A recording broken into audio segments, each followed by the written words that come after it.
Hello, hello, bonjour, bonsoir, bon après-midi, selon le temps qu'il fait chez vous.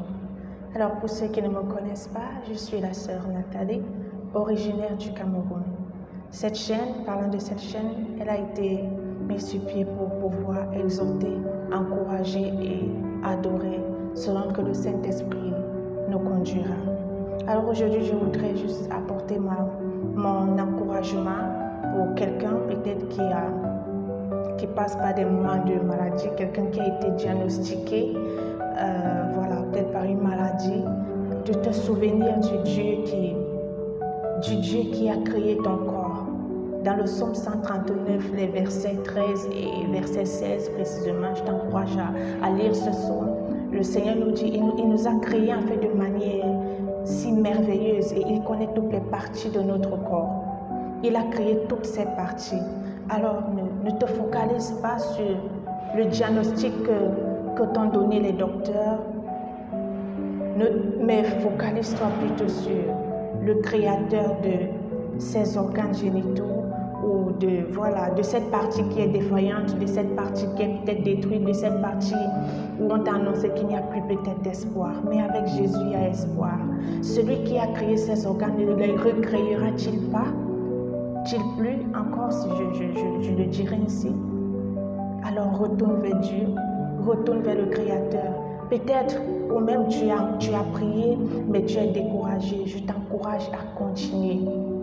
Continue, prends la parole de Dieu en fait. Rappelle à Dieu ses promesses de guérison, ses promesses à travers le sang de Jésus-Christ. Nous sommes guéris. La justice de Dieu. Jésus-Christ a porté en fait tes maladies. Il a porté sur lui tes maladies. Il a porté sur lui tout ce par quoi tu as dû passer afin que toi tu vives normalement. Alors refuse cette maladie. Refuse cette maladie. Refuse ce diagnostic. Refuse je ne te demande pas de rejeter les comprimés. Je ne te demande pas de ne pas suivre le traitement. Non, suis le traitement. Mais dans ton cœur, tu refuses la maladie. Tu dis, oui, je prends les comprimés, mais c'est la sagesse. Mais je refuse la maladie. Je refuse la maladie. Élève les yeux vers celui qui a créé ces organes. Peut-être ce sont les reins qui sont défaillants aujourd'hui. Peut-être c'est l'utérus qui est totalement endommagé. Peut-être c'est le cerveau. Peut-être, je ne sais pas, c'est peut-être les yeux. Celui qui a créé les yeux ne voit-il pas, ne peut-il pas les recréer? Celui qui a créé l'utérus ne peut-il pas la recréer ou le recréer, pardon? Celui qui a créé, les reins, ne peut-il pas les recréer à nouveau? Il dit dans sa parole, je paraphrase, l'esprit de vie qui a ressuscité Jésus-Christ d'entre les morts ne donnera-t-il pas la vie à vos corps mortels? Alors c'est ce même esprit, Jésus-Christ l'a dit parce qu'il savait qu'on passerait, le monde passerait par des moments de maladie, parce qu'il savait que toi tu passerais sûrement par des moments de maladie, où ton corps allait souffrir, où on allait t'annoncer un mauvais diagnostic. Voilà pourquoi il a dit l'esprit de vie qui a ressuscité Jésus-Christ d'entre les morts, ne rendra-t-il pas la vie à vos corps mortels? L'esprit de vie ne rendra-t-il pas la vie à ton organe génital? Ne rendra-t-il pas la vie à ton rein qui est défaillant? Ne rendra-t-il pas la vie à tes yeux? Ne rendra-t-il pas la vie à ta mémoire, à ton cerveau? L'esprit de vie ne rendra-t-il pas la vie à ton corps mortel, à ceux par quoi on t'a diagnostiqué aujourd'hui? Ne te décourage pas, mon frère, ma soeur, mon père, ma mère, qui que tu sois, neveu, cousin, nièce, ne te décourage pas. Mais regarde au Dieu qui a créé les parties de ton corps. C'est ce même Dieu qui est capable de les recréer. C'est ce même Dieu qui est capable de redonner la vie. Il n'y a pas une autre personne capable de redonner la vie. Il n'y a pas de marabout. Le marabout pourra le faire. Mais moi, je t'encourage à suivre Dieu. Parce que lorsque le marabout le fait, il te donne peut-être une pseudo-santé, mais il prend quelque chose en toi que toi tu ignores. Ça en fait, ça c'est l'ennemi. Ça c'est son jeu en fait. Le diable ne donne rien pour rien.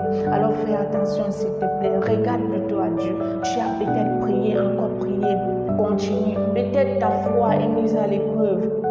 Étudie en fait des hommes de foi dans la Bible. Étudie Abraham. Étudie la femme à la perte de sang. Étudie ces femmes, ces hommes.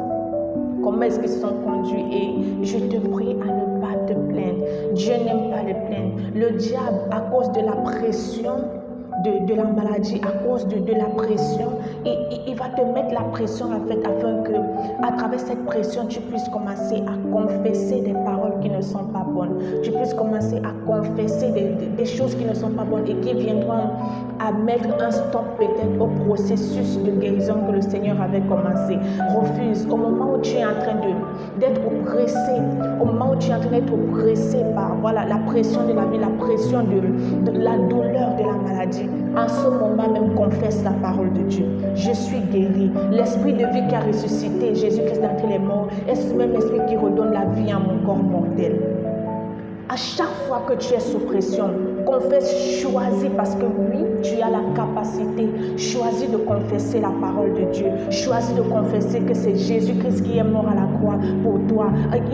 Il a porté sur lui tes maladies afin que toi tu sois guéri. Par ces meurtrissures, dit la parole de Dieu dans Ésaïe, je te mettrai les versets. Par ces meurtrissures, nous sommes guéris. Alors confesse ta guérison dans le nom de Jésus.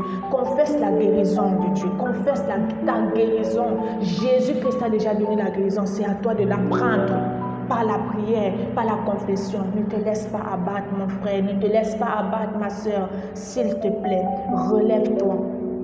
Relève-toi. Confesse la guérison. Confesse l'Esprit de Dieu. Seul l'Esprit de Dieu, je réitère. Alors, 3 mots. Aie la conscience. 3 phrases, je dirais. Aie la conscience du Dieu qui t'a créé. Aie la conscience que c'est ce même Dieu qui va recréer ses organes, qui va opérer la chirurgie dans ton corps. Aie la conscience que c'est ce même Dieu qui va redonner la vie à ton corps mortel à travers son esprit qui habite en toi. La deuxième chose, bénis le Seigneur. Au lieu de te plaindre, choisis plutôt de bénir. Au lieu de te laisser emporter par la pression, choisis de bénir le Seigneur. Seigneur, je te rends grâce de ce que tu as créé ces organes génitaux. Seigneur, je te rends grâce de ce que c'est toi qui as créé ma mémoire. Je te rends grâce de ce que c'est toi qui as créé mon rein. C'est toi qui as créé mon cœur. Je te rends grâce de ce que oui, ce cœur défaillant aujourd'hui, c'est toi qui l'as créé. Je te rends grâce parce que rien n'était impossible. Choisis de bénir. Plus tu abondes en action de grâce, plus le poids de la pression disparaît, plus ce poids disparaît, cette pression disparaît, cette conscience même de je suis malade disparaît et le Seigneur te remplira de sa paix et ensuite il te guérira. Choisis la confession de la parole de Dieu. Ne confesse pas la maladie, ne glorifie pas, ne vante pas la maladie, mais confesse la parole de Dieu. Confesse le Saint-Esprit qui vivifie ton corps. Confesse et souviens-toi de Dieu. Et la troisième phrase, je dirais, c'est crois seulement, l'a dit Jésus-Christ à Marie.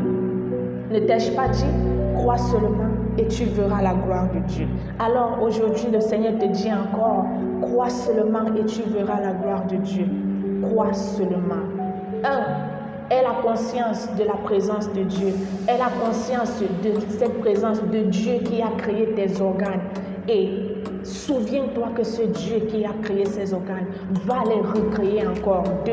Rends grâce à Dieu de ce qu'il a créé et il va